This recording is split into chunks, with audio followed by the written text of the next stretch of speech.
MDMA കേസിൽ RSS പ്രവർത്തകൻ ഉൾപ്പെടെ 3 പേർ പിടിയിൽ. ഇടുക്കി കട്ടപ്പനയിൽ പിടിയിലായ അരുൺ ഭാസ്കർ CPIM കണ്ണൂർ പള്ളൂർ മുൻ ലോക്കൽ കമ്മിറ്റി അംഗം ബാബുവിനെ കൊന്ന കേസിലെ പ്രതിയാണ്. പിടിയിലായ അരുൺ ഭാസ്കർ, ജോജിറാം ജയറാം, ഭീമപ്പ എന്നിവരെ റിമാൻഡ് ചെയ്തു.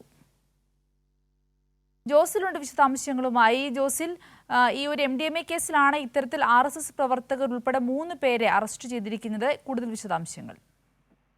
സിന്ദൂരി, കഴിഞ്ഞ ജൂലൈ 15-നാണ് 27 ഗ്രാം കഞ്ചാവുമായി കോഴിക്കോട് കൊയിലാണ്ടി സ്വദേശി ഹാരിസ് മുഹമ്മദിനെ കട്ടപ്പന പോലീസ് അറസ്റ്റ് ചെയ്യുന്നത്. ഈ ഹാരിസ് മുഹമ്മദിനെ ചോദ്യം ചെയ്തതിൽ നിന്നാണ് ഈ അരുൺ ഭാസ്കർ ഉൾപ്പെടെയുള്ള ആളുകളുടെ ഈ MDMAയുമായിട്ടുള്ള ബന്ധം പുറത്തു വരുന്നത്.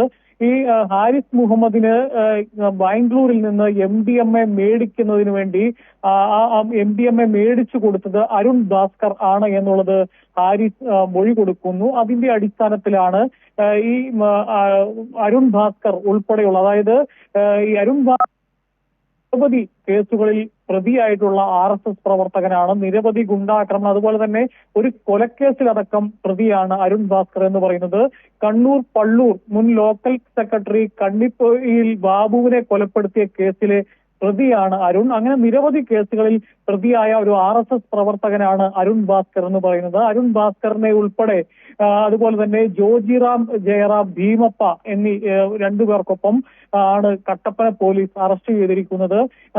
ഏതായാലും MDMA സംഘവുമായി വലിയ ബന്ധമുള്ളയാളാണ് ഈ അരുൺ ഭാസ്കർ എന്നുള്ളത് പോലീസിന് മനസ്സിലായിട്ടുണ്ട്. അത് മാത്രമല്ല, നിരവധി ക്രിമിനൽ കേസുകളിൽ പ്രതിയായ RSS പ്രവർത്തകനാണ് അരുൺ ഭാസ്കർ. ഈ അരുൺ ഭാസ്കർ ഉൾപ്പെടെയുള്ള ആളുകളെ കോടതിയിൽ ഹാജരാക്കി പീരുമേട് ജയിലിൽ റിമാൻഡ് ചെയ്തിരിക്കുകയാണ്. സിന്ദൂരി, അതെ, MDMA കേസിലാണ് 3 RSS പ്രവർത്തകരെ അറസ്റ്റ് ചെയ്തിരിക്കുന്നത്. അവരെ ഇപ്പോൾ റിമാൻഡ് ചെയ്തിരിക്കുകയാണ്. ജോസിൽ സെബാസ്റ്റ്യനാണ് വിശദാംശങ്ങൾ നൽകിയത്.